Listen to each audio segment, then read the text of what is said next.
Hei, hei tid, så det atter her ved en nødgen parti av Gjerstamål. Og vi som vant, Anja Hansen, som tekker opp og redigerer, Ronny Petersson, som tekker seg av Ljøvenon, Paul Fære og jeg selv, Daniel Adol Jakobsen. Vi hjertelig velkommen til hendaparten av Gjerstamål. Og jeg færre å spille beint fra Gjerstamål. Spille Paul, hva ligger hånda hjertet i det? Ja, til verden av tog framme i Hoamunnen, og det kjennes sikkert det av at det var begynt kommende sånn at talivet er et av verset som i 12. kapittel i 4. Korintbrevet, men i grunden det første verset i 11. kapittel. Og som sier, «Veri etterfølgjere moiner, ans og fylgje Kristus i etter». Og dette vakt og i meg nå, og i en tverrviker, at vi etterfølgjere moiner, ans og fylgje Kristus i etter, sier Paulus. Og det er jo imenskom variasjonen, altså. Ja, for jeg å kunne løyve mer å si at det som Paulus sier her i det tryggvann, ja. Og i grunden er øyet det å være så, at man kan si det. Hvis det er så løy som Herren vil, tog jeg at det er så nekk som til dømes i 4. Petersbrevet, og her i 4. kapitlet, og det seneste verset her, her kommer han fram vid snere skjema. Vi Herren og Jesus som firemynd, okkara, og i ødlom gavun verset, ja. Og det er første verset i 4. Petersbrev 4.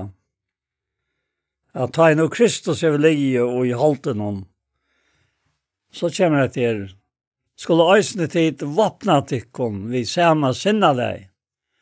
Tøyt han som li hever i halten om, hever han ikke gjerra vi sint langt. Så til livet til at tøyt av etter i halten om, ikke etter menneskelisten, men etter vilja gods. Så her nekka som sier til at dette gjørlet tjøyn og tryggvande. At nå fram til tøyt vi og i Kristus, og Kristus er li i halten om, vegna okkon, og så skulle vi også vapna okkon vi samme sinnalei som han. Tøyt han som lihever i halten i bransje, at gjerra vi sint langkor. Og til man kan hjelpe meg også den fyrre tøyen, utan at jeg endelig hukser om dette her, til dømen så ikke lagt bra om 6-8 halvtid. Skulle til ankor, ved tidsdagen 14, og i ankrar sint, så hjelper jeg honom til rattest i et antall liv.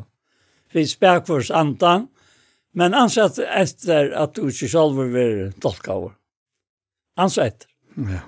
Og vapnet er med vi her som sinnaleie, som Kristus. Han sier i Filippbrevnen 2, at samme sinnaleie være og i tekken som vær og i Kristi Jesus.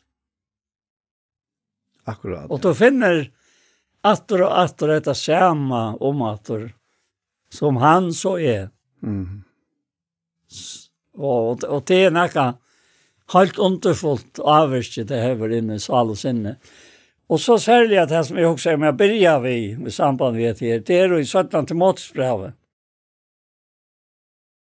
Og jeg halte selv at dette her, så igjen er lest av i hese fire mynd som er nå her, så stod at det størst under til han som er endamålet. Til han sier her i 3. kapitlet og i 17. Timotheusbrevet, til han kommer sin til 9. kapitlet, og han nevner dette her motsetningen til, motsetninger er til alt, da. Og han sier at mittelandet her at vers 12 at alt som vilja liva godliga og i Kristi Jesus skulle være etsagt. Men ant menneske og svitsjarar færa fram til et verra, til vittløya og vera vittløyd. Men, sier han nu, vær to og tog som to hevelast, og som to erst våren sannførder om, to varst jo for hevelastet det. Og to kjenner fra badni av hinar høylövskrifter, som kunne gjøre til voisan til frelse, vi trønner av Kristus Jesus. Til alt skriften innblåst av gode, og nyttelig til lærdom, til sannføring, til rattløying, til oppfostran i rattvise, så Guds menneske kan være fullkommen først for å gjøre alt godt verk. Og to kjenner fra badni av. Og jeg kan stave det atter til mine badnår. Akkurat det samme.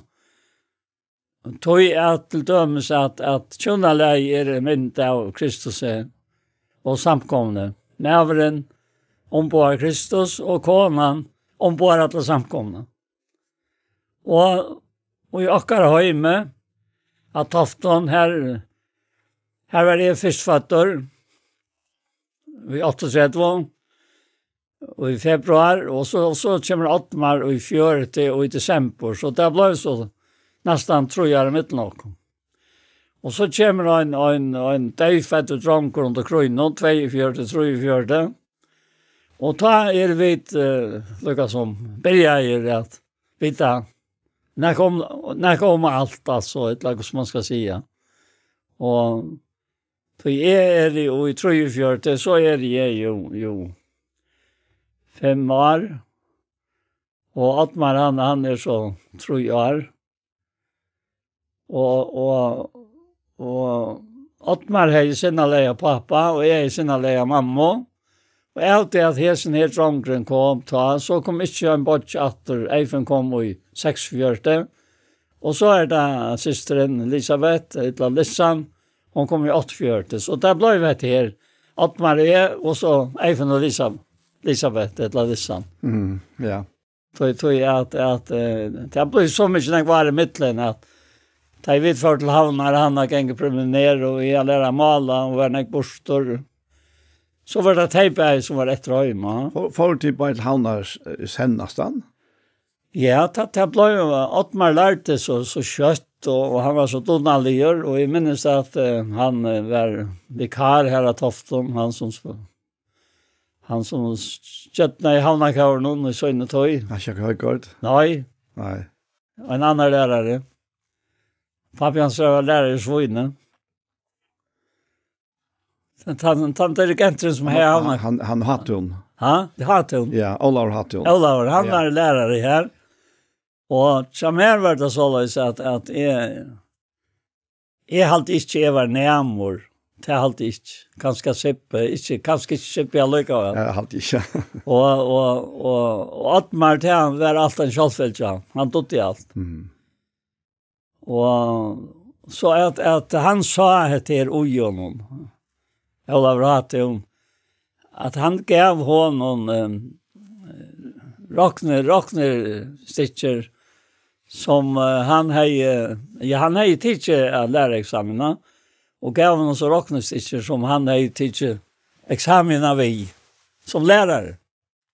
Og det klarer han fint. Og jeg tar seg nettopp vi Ottmar et her, jeg var i havn og i 4 dagen, og for sina vitsa, og vi pratet om hvordan avlukt og hva sinna lever her, og hvordan Herren brukte det. Jeg skulle alltid vite hva jeg skulle være, og tog var i avmarskaver av Nekvunøsjon.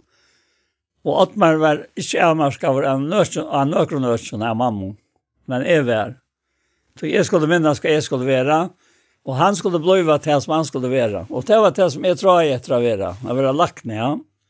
Men det var Ottmar. Og så begynte jeg hentet han her. Den prosessen, ja. Men til at du for at lærer som malere, var det til en ekne ahove etla? Nei, det er alltid ikke. Det er endelig venner kan bestemt. Men jeg tror jeg etter å lære til akkurat, og var nok så ofte inn i tanken om Klaksvøk og Robert Alesen var man på Kjemøyen. Jeg færre her, jeg lærer til Bliksby, ja. Men så kommer Peter Godsen til Tofter og tar Godsen-brøren og systeren var gift her, og han ber meg hjelpe oss her. Og her ber jeg da, 20. mai og i 3. Da ber jeg da. Og så det så kjøtt at det nekva gjør at Laula søk i havn, og vekkert var godt, og så til havnar. Og her ber jeg så, og hver nekva i havn, særlig om sommer, ja. Ja, men börjar du lära på ena vägen eller? Ja, man kan godt si at det ble talt opp til å være læretog. Ja. Men det var ikke sånn med alle. Okay. Og det har også en stasjon, det var jo sånn det tar det arbeid.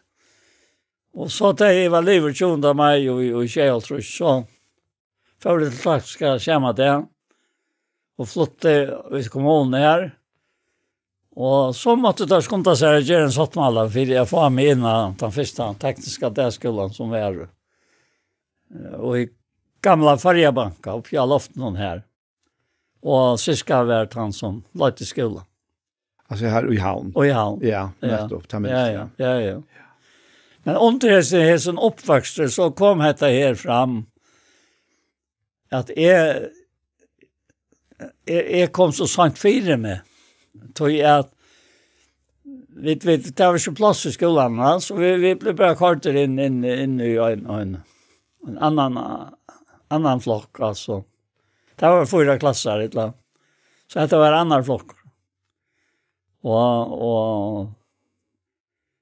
Og vi lærte oss ikke føres for en, og vi var selv kommet i annen flokk, altså. Og så det ble så merkelig at oppleve ikke at du var føre så man tog det angst. Altså skriftligt jeg leser og så stava det og så sier jeg det gikk ikke vi alle årene. Og særlig var det som her var kvoss og problem, ja. Ja, akkurat, ja. Og så vi sitter og strøys vi etter her og skal røyne og si at det så sier Altmar da galven, ja. Ja. Her han selv. Og så var det bøyna vi av at jeg leie av han, til han skulle svida bedre ned. Men han har jo til sinne leie at han rørtes ikke av hvordan jeg var. Ja, men kan yngst meg så var sinne leie. Ja, men det var bare en Johannes, lærersvennen, Ja. og det var bare en Petra. Og så var alt annet her i midtelen, Og jeg kan ikke minnes at jeg sakna av verden som jeg var. Jeg har sinnelige mamma, og at man heter pappa, så det var hjempått, altså. Men dette vakte meg opp til spekelig at du kjenner fra badene av henne høyde skrifter som kunne gjøre til voisan til frelse og vi trunne av Kristus Jesus. Og han börjar her ved batten nå. Og i hele tiden var han hekk fra munnen. Ja, jeg kan godt si at munnen er vidt av dem. Minnes det ting som festes i øye med. Og skulle jeg minnes til at jeg skulle være, så visste jeg at jeg var innenfor det antallet, ja. Og jeg råkner vidt at mamma måtte vi at vi ikke er mennesker, altså. Og i Kristus det er vi ikke er mennesker. Og det virker for meg som øysene til som jeg kom sammen med i samkommet her. Det er helt et øysene. Og enda til og i intervisjonen som jeg kjente vel, og vi levde så tatt opp her for nårene. Det er vårt et øysene. At man vært han var, og ble han som han skulle være. Og jeg vært han som jeg var, men det var sånn jeg var vennen som får det i 4, at dette kunne gjøre sverre. Så det også jeg Tog jeg også til langt å ta. Jeg skal som så smegen, viktige mennesker, så kan jeg ikke gjøre det vi har som sinne den. Det blir ikke tid. Men allikevel så tjekker jeg her i rettene nedenfor det. Vi løs oss øynebøk, sommerbøk, og det var gjerne låses forlag, och gav böcker. Mamma han och skanna där och han vill stoppa läsa där. Och det var alltid gav böcker till det var lant. Särskilt från Taimon som gick med kärnorna. 8 såriga böcker, fortäljande händingar och så lustar antal det också. Men du, Paul, jag husker du sier at det var imska forringar av venom, men sånne forringar, jeg tykker jeg er vidt til å menne til en sånne tjena som du kan stå i. Ja, du, hvis jeg ikke heier til sinnene som jeg har, og tog alt som er kjølfølelse, så jeg tog det ikke som er kjølfølelse. Så var det 8-3 som hjelpte meg, det var til at alltid til onker skulle fære ørender, og det var gjerne holdt inn av det vi har gjort her inne, og her var ikke vever ta som det var. Veveren der oppe, så en bratt vever om man, og trapper, og så får man ofte etter bakken, og smaker nyer, og vøytene og alt det der. Ja. Men jeg vil ha lært å akta. Jeg klarer øyelig til å tenke at jeg begynner vi. Hvor jeg ikke kjent Ottmar, hvor jeg ikke. Hvor jeg alltid er, ja. Men så vant jeg meg til det. Så hun sa til at det var det, og jeg skulle lære oss her. Så det kan jeg si om nå, at jeg får et innskott om han fra, eller jeg får en avhøytan fra en menneske, av vitsa, han, eller teg, eller til spesielt. Det er det som jeg vil være mot lov. Men brattelig, jeg kan minnes at det var en sykkeltur i Klaksvøk, og det var Sølsjen, og så snart jeg ned til Dotto og Sandrat, de satt utenfor selv og så her. Vi pratet, så ringer. Nå er det en ung kvinne som blir med for å vise en mann som er sjukker. Hun lærer sammen med døtteransere til sjukkerassister, og jeg finner ikke dette kattelige i hjertet. Så jeg har spurt døtterene om papen var frelst, og hun sier, det har visst jo noe om. Så sier vi henne, hvordan landet du ikke vi har kattelen? Hun sier, tror ikke det er. Ja, så må jeg fære på en av veien. For det er det høyeste jeg har ikke vi har en sånn kattle, som tog ikke vi nå. Og så skumte jeg meg om han, og sier til Janneko, tok bilen, og kart iver i romfjøren, der kunne vi ta. Og så sier vi henne, jeg kan få bo her som tog bort, og så kommer du ut, og så har vi denne bøn, tog til tøtt kall, som er nå ferdig at utinne. Og så kom vi for bo, vi går til ut, nere og fløyte, og hun kommer ut, hun bor i en kjattler sammen med sønnen og bøttene, og mannen, og jeg bygge, og hun kan bare hørt innom at ruten her, han er åpen. Og så er det noe livet, så råpet han yngste døtter, mamma, hva gjør det ditt? Og så sier bare vi henne, det kan du forklare henne selv, tog at hun er baden.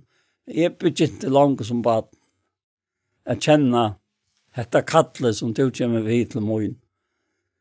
Og nå ferdig, og så først var høyre. Og så først. At det er bare så.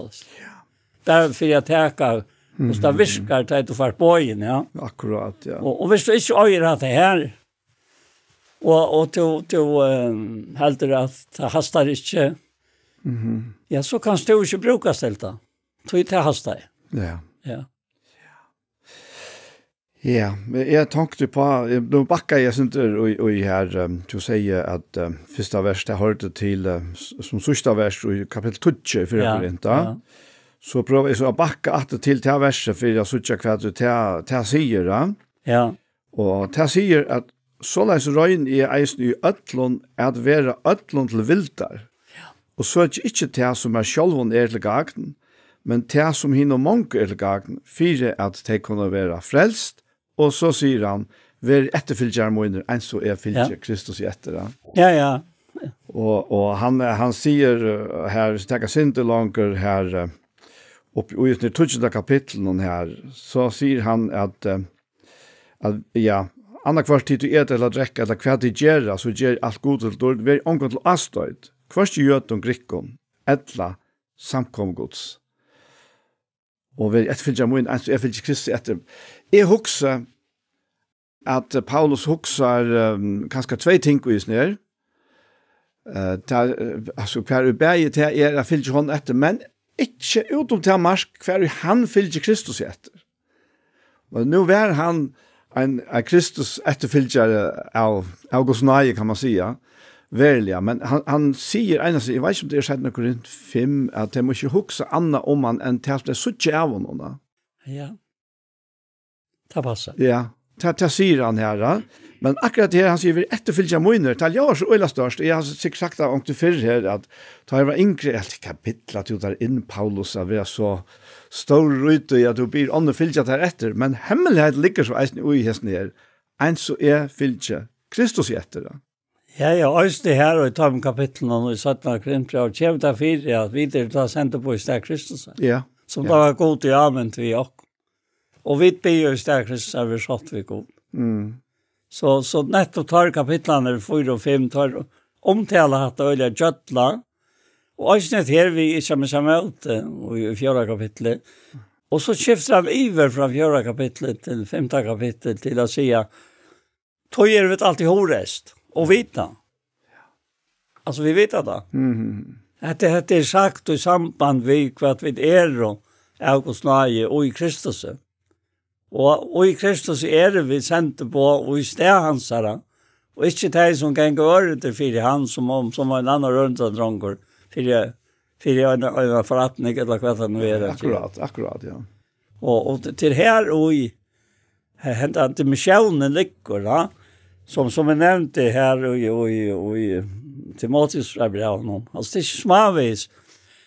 Bara när vi han tar om hatta så ser han att all skriften är inblåsta god och är nyttligt lärda. Och det är inte nytta mera för in i detta och bara haft en kapitel 4 och i bröven.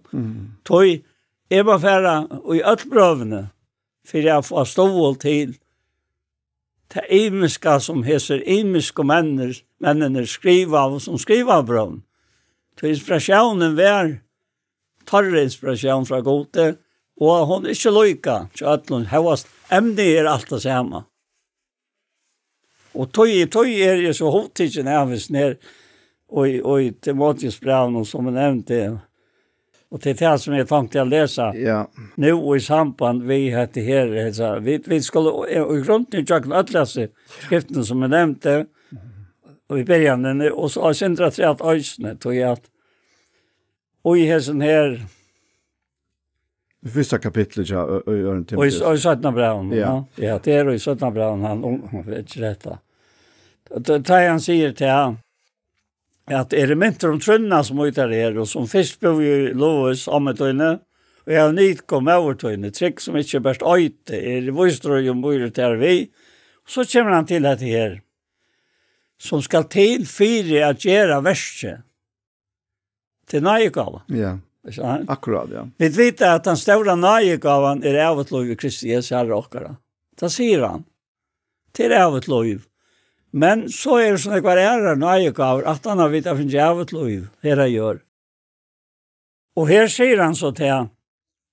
Tog minnet jag att och kvartjer att och till nöjegavan. Gott som ojtär er. Vi alleging a handa moidna tog godgav och inte anda medlöses, men anda kraftar, kärlöka och sipröjes. Och skamma sig inte vid vitspåren om herre och eller vi medfängkansare, men lojalt vid evangelien och i kraft gods. Och till särskilt att det här att till att vitsa är det en särskild nöjegava som tarvar detta ejablittliga reaktionsejablittje att du ger akkurat som tar i beröva att du dora döm om vad böjnas det och i samband med tog innan nöjgav det hastar och ta du kan stäcka det inte roligare och också det mer om. Men vi först måste hasta. Jag säger och ta i lötne på en av vägen. Och det alltid är så underfullt att vi får stiga där vi tar som jag läser i 4 kapitlet och i 4 Petersbrev. Så här sars det, og det sa jeg så klart til Kjørskvald til Bibelvannen, da jeg rundt jeg dreia sin det fremme av hesen sjalvor, og som til noen nevnte ja, det skal komme til sattene. Så han sier her, da jeg nå Kristus jeg vil lie og i holde noen, skulle øysene tid våpna tikkum vi samme sinna leie, tog han som lihever i holden er ønska gjerra vi sint langkår. Så ditt liv at jeg tog til å etter i holden, og ikke etter menneskelister, men etter vilja gods. Da vet vi at det er menneskelister, og vi vet at hva det er ikke at her var vi sint at gjøre langt. Vi vet at det er begrepet. Og hva er det? Hvordan viser det seg i livet? At jeg må ikke ha vi til å gjøre til dømes, ta jeg færre til øyn av mine brødrene til søsteren, som tidsen født og ankra sint. Jeg hjelper henne etter hånden til rettes, som en antallig med vår, men akt etter selv at du selv er første av. Det er øyelagt nøyegående. Det er påstandig, tog at dette her verset er så synligt og det er bare til hjertet, men du kjenner øyne halte første. Det gjør du. Ja, det gjør vi jo, så langt vi det her. Ja, men så er det til Jakobsbrevene som vi ikke har lyst, som jeg også om i samband med det her. Som sier dette her, så om ikke vel i Jakobsbrevene, da han tåser om det her. Til det sørste verset i 4 kapittel i Jakobsbrevene. Ja. Og her vittjer han sånn og dette her øyelig ofte lyse, vers 13, og nå tid som sier, og i det etter morgen skulle vi til tann, etter at han boi og være her, og ikke være handle og hava vinning. Tid som vita ikke hva til morgen for å hente. Hva til lovtikkere, tid er jo røyker sa sluttla stund og er bostor. Og i tann sted skulle det sagt, om Herren vil og vidt liva, så skulle vi gjøre hette lata. Men nu rausa til tikkom og reipe tikkara. Alt slukt er ønt. Og så sier han, han som tog veit hvordan han skal gjøre rett, og gjør det ikke, hon er det sint. Og til han sinten i hukse om her, tar han tåsar om sint. Sinna alla Kristus her. Hvor underfullt tar jeg til ræver i liv i okker, og ikke okker egne planer, og det som vi skulle og atla å gjøre.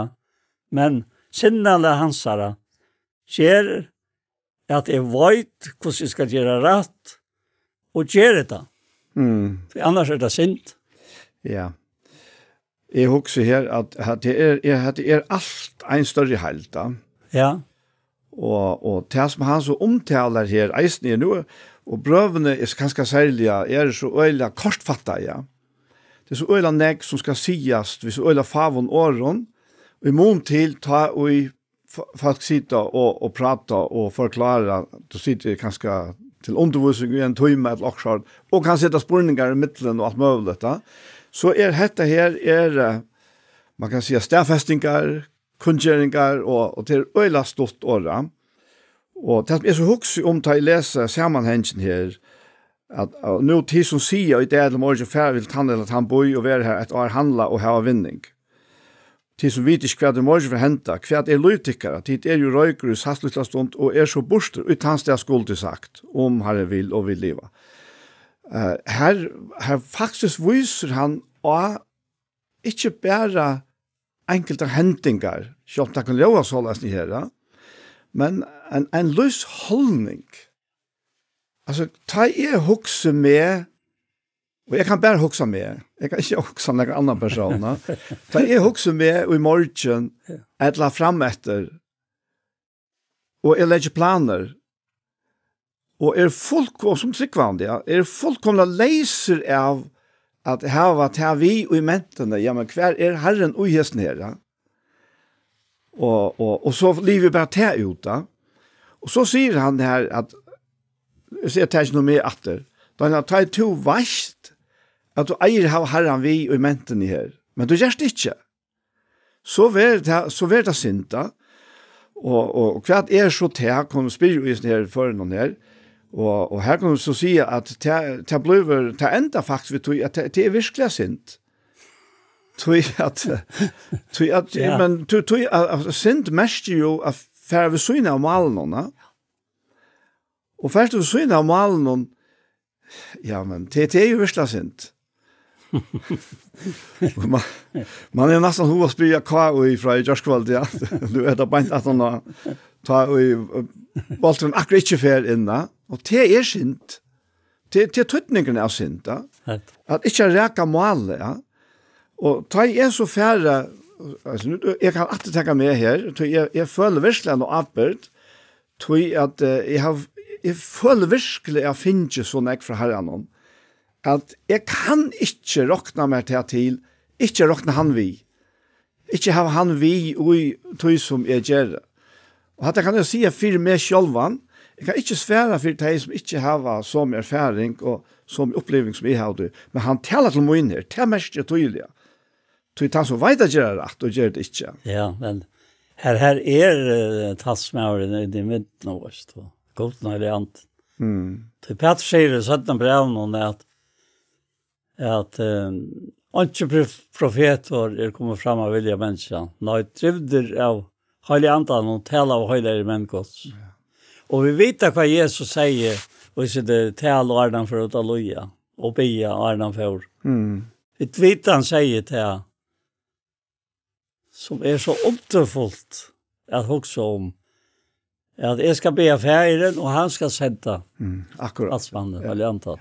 Sjatek til å være uitekom, og da han kommer skal han sannføre om synd og om døm og rattvis og døm.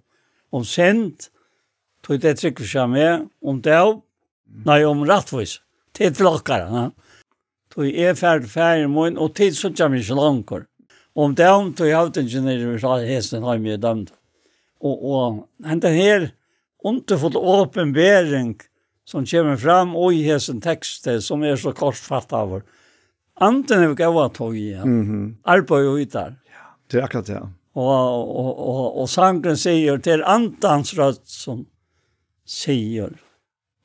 Og dette her den evangeliske sanger, fær og let og inn, herre inn. Og ta i det antans versk, jeg sannfører med om sin, ta i være en halt onker dronker. Tøy at han visste hva at jeg skulle brukes til i min og løyve. Alt det til kommer framfyrir meg. Ja, altså, hva skal jeg si? Det ikke en halt utrolig et utroligt under jeg kunne si at jeg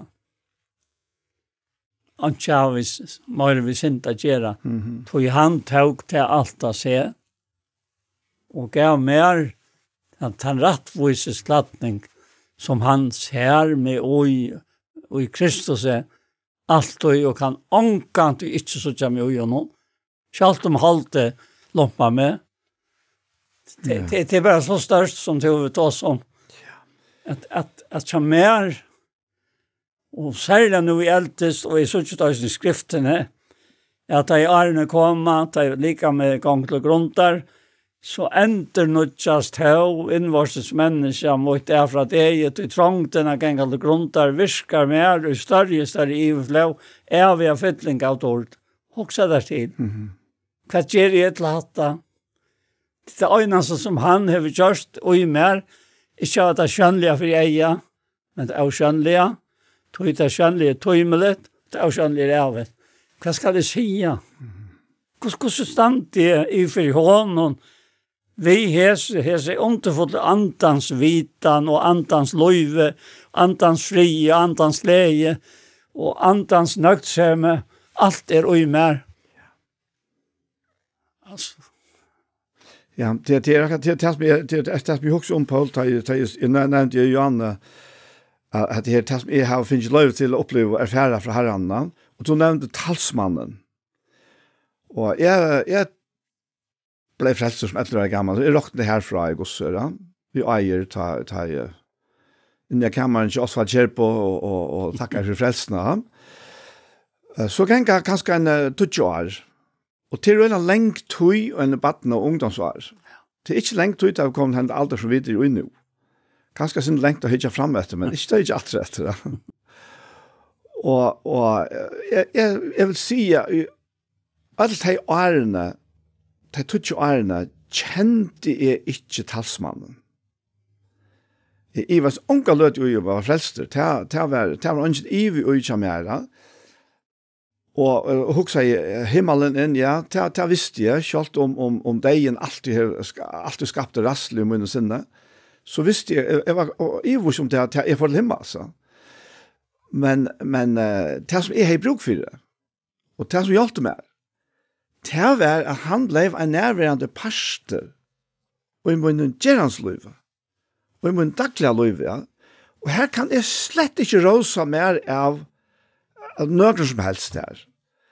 Ja, jeg har haft gode omstøver som sikkert, det er ikke alt om jeg nok ikke kan si, jeg har så gode omstøver som du, som baden, men jeg ble leitet til møte i sundagsskola, og Abbe særlig, han øyla stor avskan av med andalia, men korsene, ja, så er jeg ikke akkurat her omstøvene her, og tog, vær jeg slett ikke her, til løtene, ta jeg til hente, at talsmæren ble en pastor av min liv.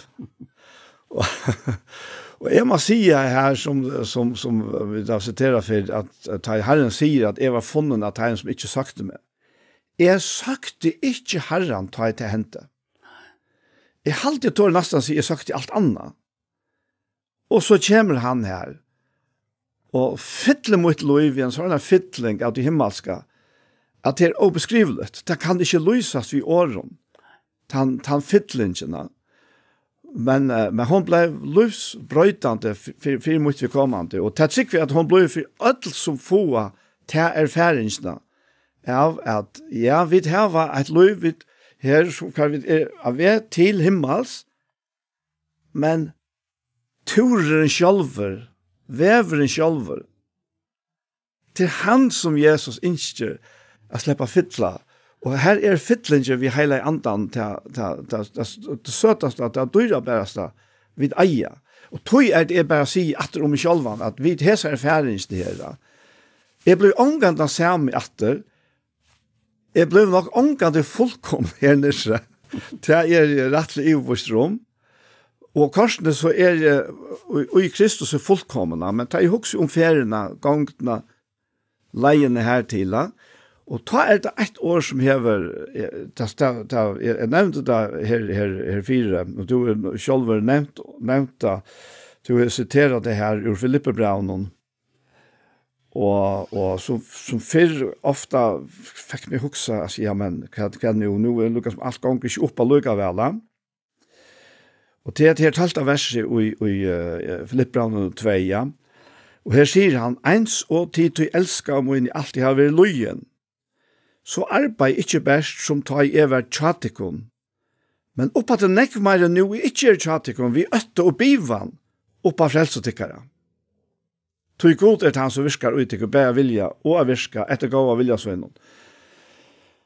Og en gang før så var tanken til, ja, men det en gjerningsfrelsa? Det det? Og til øylandhekt mennesker som her til å lese at det da.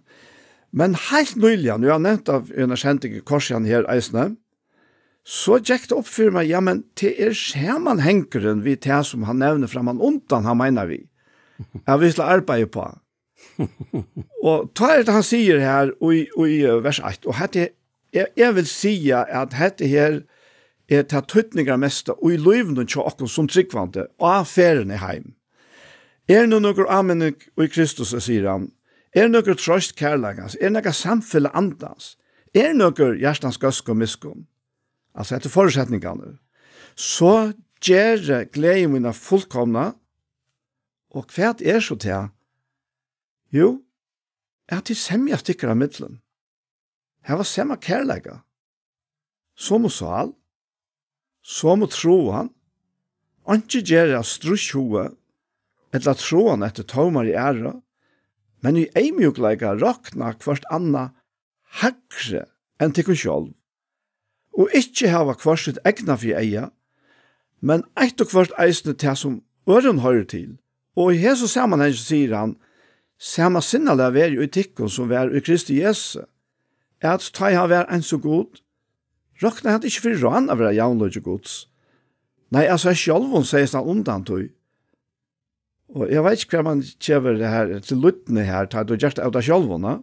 Nei, altså sjálvun sier han undan tog, gjør det en så tænare over menneskjen lyker, og ta han var stien fram som menneske, sette han seg sjálvan lagt, så han var løyen til deian, ja, krossdeian, tog hev god, altså sette han ekkelig høgt, og giv jo navnet som ødel navnet fyri at det navnet Jesu, hver knæ skal bodja seg tar som himmelig tar som gjør nere, og tar som under gjør nere. Og for tunga skal gjotta Jesus Kristus Herre gode feirdord, og så begynner han om å ta som heter arbeid på frelstikkere. Og jeg setter meg inn i handa sammenhengen her. Vi ikke gjør astrosjoe, eller troende tomar i ære, og hoksa mer om ånder enn om meg sjølvan. Så vet jeg gusser, jeg virkelig har noe arbeid på, og arbeid vi er. Nei, jeg har noe arbeid på, til at det her som vi har nevnt her fremme undan, men det som jeg har at arbeid vi at det god som virker, og i meg, jeg vilje å virke. Vet du, her det. Ja. Og høysene til at det sier at det her, at det her, at tar man stigen fram som menneske, og særlig at her kjente øren til, når jeg ser sjølven, sies han undan tog, og gjør det seg en så tænare, og hver mennesken lykker. Her fikk jeg lov til tog. Så han ble mer lykker, for jeg gjør at andre, og tog kan jeg tilrakne mer det samme. Tog ber han okkom, ikke ber han okkom, ikke av sinta gjøre langt, han jo ikke sinta gjøre, og han tog til borster, som vi tatt vi sinta gjøre. Ja. Og faktisk sjølvan en ui okkom, så han slipper sjølver nå, og vi må jo lika med, at få med ikke at heva vi sinta gjøre langt. Ja. Så jeg og han var til rått. Vi kunne omkant å skilja statt. Nei. Det et her, Paul, som vi husker om ugetnere sammenhengen der, og at det vi sint. Vi har veldig ofte, jeg har alltid veldig snevra fætene av hva det sint. Vi tok om kinsliga sint, vi tok om maktgjent og alt det her. Men hvor er okken huksar om at det her ikke er semjast? At det er sint? Ja? Ja, det er samrøyngar, alt det som jeg vet, vi manna som vi må semjast, og det er han ikke semjast. Og det er han semjast? Nei, han gjør det semjast. Og vi er eksperter og jeg finner på omkyldningar til ikke semjast, da? Ja, men jeg vet at man skal passe på hva man sier, da. Og så tror jeg at, og i månen høtte Roma stånd. Jeg klarer jo ikke, og i meg selv, da. Men ikke har vi sint at gjøre langt og sier mer at jeg må, altså at han og mer hever han ikke gjøre, så han hever rønsa med, og helte mer av så innom ved, og løste møyne skulder ting til sal, han hever rønsa med, og hva det vi så vi, alle de imiske sintene som jo i samfunnet i det, og for mer visste det som om at det bare økes, men det alltid verre. Det har alltid vært. Og jeg har ikke gjerne vidt her. Øysene til. Jeg øysene til å lykke større sin som da jeg vet hvordan jeg skal gjøre rett og gjøre det ikke. Det er alltid sint. Det är en synd. Ja. Det är akkurat det. Så det är bara hållt det som fär synderna fram i en människa. Ja. Och inte annat. Ja. Och det körde han upp vid. Jag också säger till att gamla människor och var krossfäst vid honom för jag synda lika men skulle vara ett lunches så vet inte långt skulle tjäna syndene. Att det ändrar sig i bröven och attor fram. Så här är inte affär efter. Nej, spurningen är, og det som han som viser av her, Ja. hva løsningen på alt det her? Ja, akkurat. Og det han viser til Jesus sjølvene, som fyrir okkur, gjør det fatakker, for vi fatakker i hans her skulle være røyka. Ja, så det är bra Og så. det tror at avanten her, Paul, at, og det er så ikke av et eisene, det blir så øyla kaldt og kynnest, ta er vi som tryggvante færa egentlig og i okra egne kraft og røyna å få alt det her geng oppa.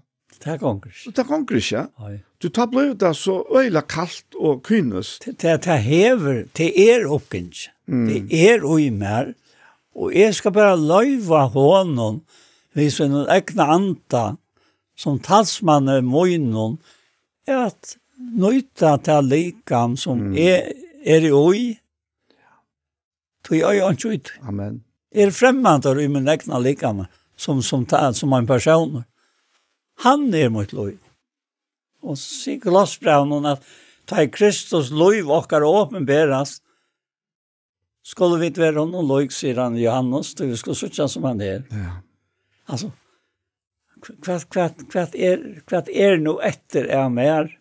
Galatbrevet 2 och tre sista verser säger att vi lovande dejer från lovande för kvart att det ska leva för god. Och nu är det inte längre som livet.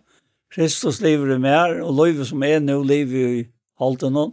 Lever i trunnig av sånt gods som älskar meg och gav sig själva för mig. Och är sitt inte nöje gods och gilde tog från fast rätt hvis vi lov så är Kristus dig ett lunch. Alltså fer efter fer och ta visar sig för mer. Jag visste att du ska få halterna av hva du är så är det allt skriften. Ja. Som talar samma mål om han, Kristus, og Jakob, vandordaren. Det er noe så helt avmøtelig størst. Og på en måte åndrest at jeg flyter med nå 45 år gammal nye til pilta dronjen her av Tofton. Og hvor kjørst du til? Så her begynner han arbeidet i munnen løyve. Og som du sier, et var gammal, ja, tar tjekkt øyne opp for mer. Det var ikke det at jeg ikke tror. Jeg tror. Men det mamma sier vi Ottmar og meg, som jeg vet at vi er en funkar det. Og vi var bare i skolen og Toften ta. Og hentet ned som fylte noen 14 år, og jeg var sin yngre enn hon. Och så säger mamma att jag vill komma 8 år. Och jag minns det att hon är, vi kallar det 4 ältet, det vill säga. Att hon är räcka 9 år och hon är lagt torver om man har. Sälja så svarta torver, goda torver. Och så stod hon ösken om man iver. Så kallade hon alla luftfyrer. Nu var den klara för sång, så nu kom vi hit 8. Og inn i tannkøtsen kom vi, og det var koldslige. Altså, det hendte når jeg tar og gjør det da vi kom for noen, at det ble snedet inne. Og man mærste det der, og så spør hun om vi ikke tror Jesus. Jeg sier, altså, det har jeg alltid, jeg minnes meg bare av å tro Jesus. Ja. Ja. Og så sier hun, ja, men så är det frälster, ja. Kvart det är alltså frälster, alltså jag tycker Jesus och kvart det är jag har inte sagt honom för frälserna. Tacka för frälserna. Jag säger nej, det har jag inte gjort. Jag har tisdag bara som gott att det är tryck. Och så lät jag vi ta knä här och så touchar honom för frälserna. Och Ottmar det samma och mamma är så glad. Vi fyllt oss där vi ser sån här underfulla frien. Akkurat, ja. Som du snackar om. Ja. Fullkomliga. Och så har vi det färre fram gradvurst och i månelöjve. Den här hela geringen som är nämnt näkva om och braven som vi inte ska snacka om det om. Men det är ju det som vi snackar om egentligen på. Ja, det är det vi snackar om alla toinna, så. Det är den här processen som vi är i. Processen som man är i alla toinna till det som ända mål det alltså att man inte fyra bliva men fyra blir avväxt, så. Man kan säga inte fyra men toja då. Ja, toja. Vi är då Jesus säger det att det har utvalt med, jag har utvalt det, jag har sett det till att det ska få ut och bli avväxt. Så avväxt tycker jag kan vara vi, så färgen kan göra det allt som det ber han om i navn och månad. Det vill säga att det är en fullkommen ivergiven till hans vilja, och hans fri, hans glädje, och hans atlan. Bäge så tog ju kommand. Det är så helt avgjort den största glädjen i livet. Ja, det måste vara. Det är det. Alltså det är faktiskt inte så mätest vid här att vara i honom och känna att han viskar i och att du är där och släpper att vara brukt av honom. Alltså det är sån glädje. Alltså det är moner av glädje och att rosa sig där. Så att rosa sig är nökron som man inte är av själv i verkligheten, men är glädjast i tog som är givet. Det är fantastiskt. Och det är ett som jag kan ta med när nu var det skvatt rätt av tog. Jo, det är en löd efter en. Och det är att tajt och fast heter kattle och det kommer till tyn. Det kan gott bara komma och du varst akkurat.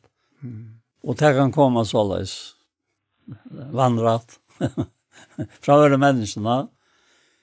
Och så följer du ut där på ena vägen att jag klarar det inte. Och det borde sagt, du klarar det inte. Men så känner du att den personen som är ute säger att är mer nöjtest lika. För att utenätta. Och så fyller du och honom. Du kommer så stittelsliga och rävliga. Men det är den här personen som är nämnt i början. Och han ligger här.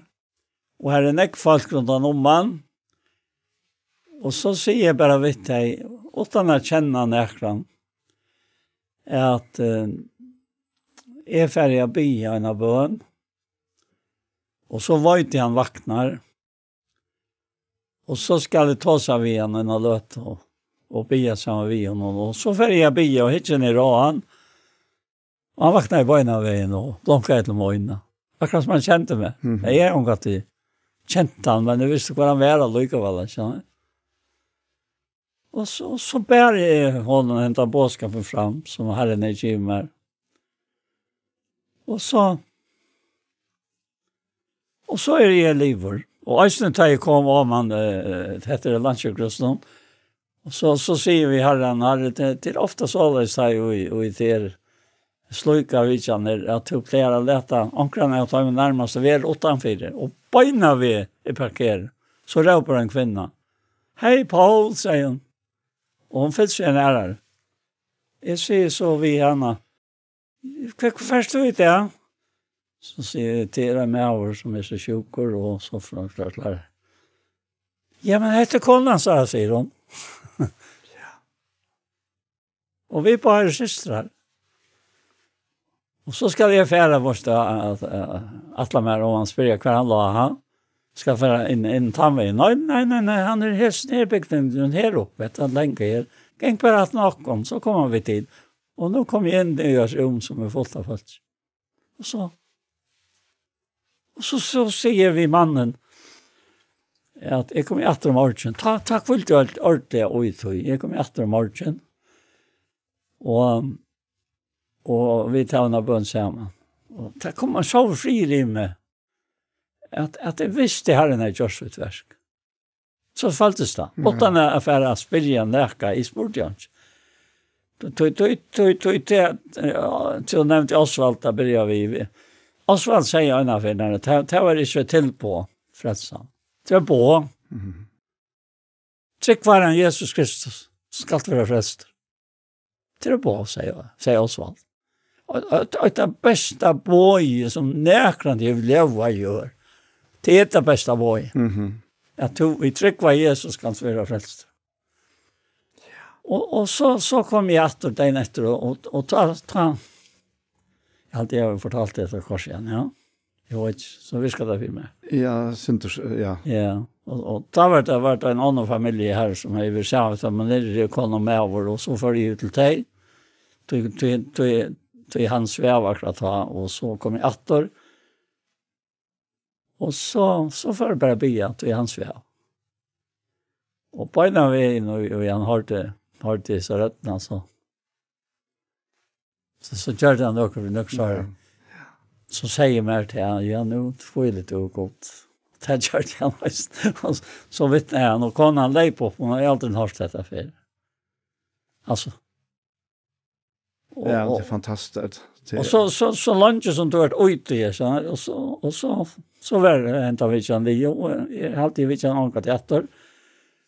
Och så var det att han var färdig och han skulle för att gräva ta och så får det till ta bäckterna.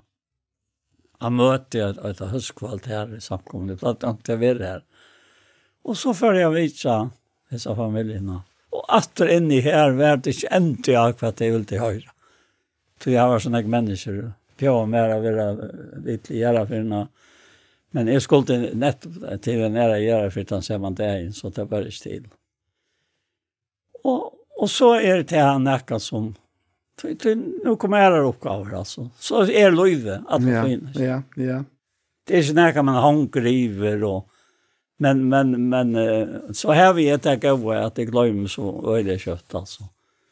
Lagret är så störst och knappt läs så kan man ta fram att tura klart och så glömmer det åter. Och är möjligt att bara ta fram och det är också som håller det framme. Ja. Men du är också om akkurat det här i Efesosbrevet i ören kapitel. Jag hade lust att medtala väl.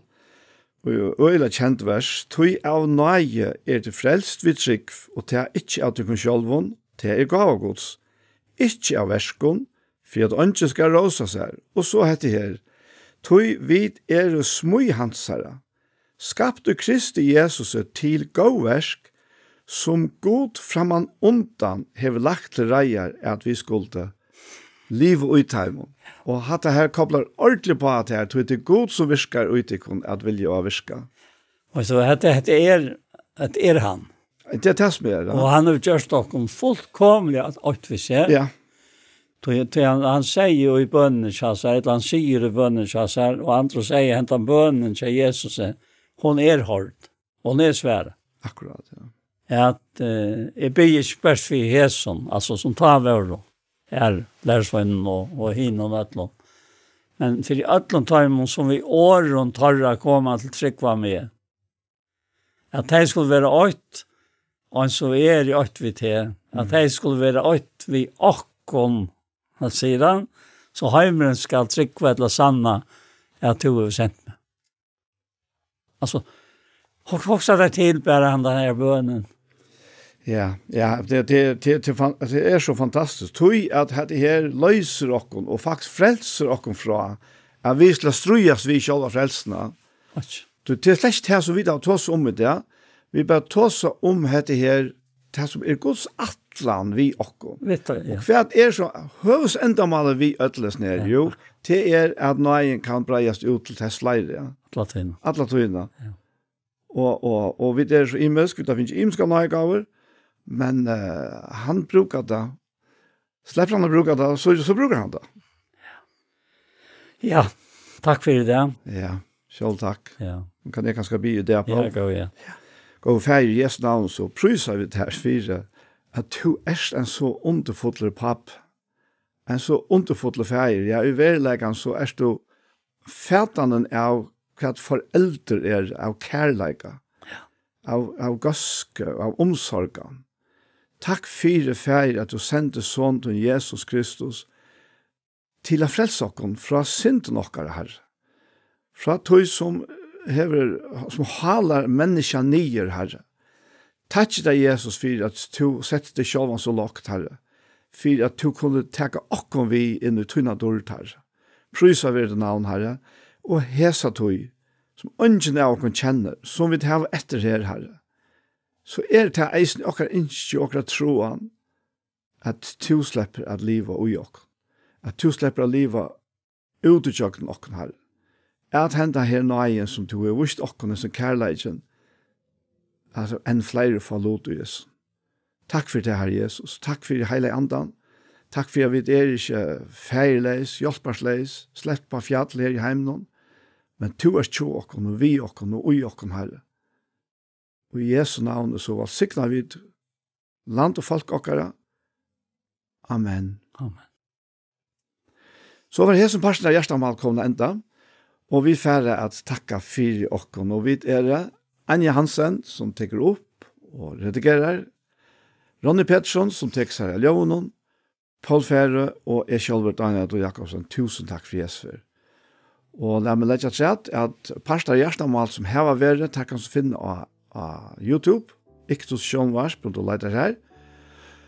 Og her parsten kommer eisen å være lagt til her, hesten som nå i Gjørter, og han kommer eisen å være sender av Kjei, Kristelig Kringvarsp. Så en annen for tusen takk for Jesus.